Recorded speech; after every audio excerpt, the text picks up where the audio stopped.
Assalamualaikum warahmatullahi wabarakatuh. Selamat malam teman-teman. Pada kesempatan ini saya akan membahas tentang hukum penggunaan obat yang mengandung unsur najis dalam perspektif fikih. Materi ini sangat relevan terutama bagi kita yang berada dalam bidang kesehatan karena sering dihadapkan pada dilema antara hukum Islam dan praktik medis.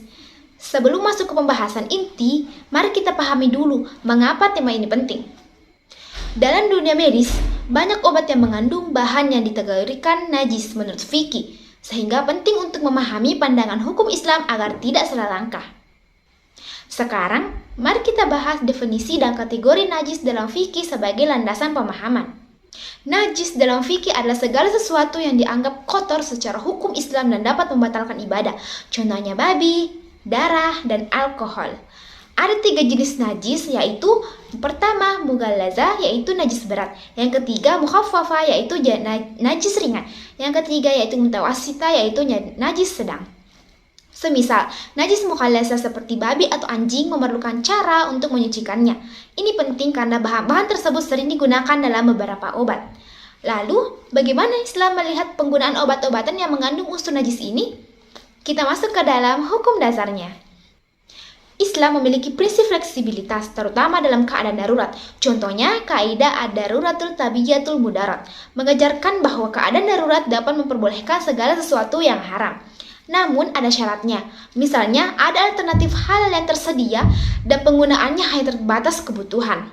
Misalnya, insulin yang berasal dari babi sering digunakan untuk diabetes. Jika ini satu-satunya cara untuk menyelamatkan nyawa, penggunaannya diperbolehkan. Selain itu, mari kita lihat beberapa kasus yang nyata yang mungkin kita hadapi sebagai tenaga kesehatan.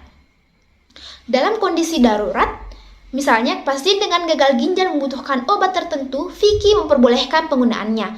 Namun, ini baru berdasarkan pada konsultasi dengan ulama. Fatwa ulama sering menjadi rujukan untuk memastikan bahwa keputusan ini sesuai dengan syariat. Tentu, perawat memiliki peran penting dalam hal ini. Mari kita bahas lebih lanjut. Sebagai perawat, kita memiliki 3 peran penting, yaitu edukator, pelaksana, dan mediator.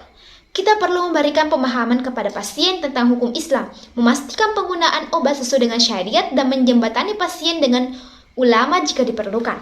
Tapi, bagaimana kita bisa meningkatkan kesadaran masyarakat tentang hal ini? Salah satunya melalui media sosial. Media sosial adalah platform yang sangat efektif untuk edukasi.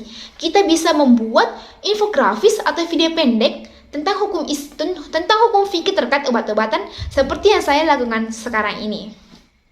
Adapun kesimpulan video yang saya buat yaitu, jadi hukum Islam sangat fleksibel dalam kondisi darurat termasuk dalam penggunaan obat yang mengandung unsur najis. Sebagai perawat, kita memiliki tanggung jawab besar untuk memastikan bahwa praktik medis tidak bertentangan dengan syariat.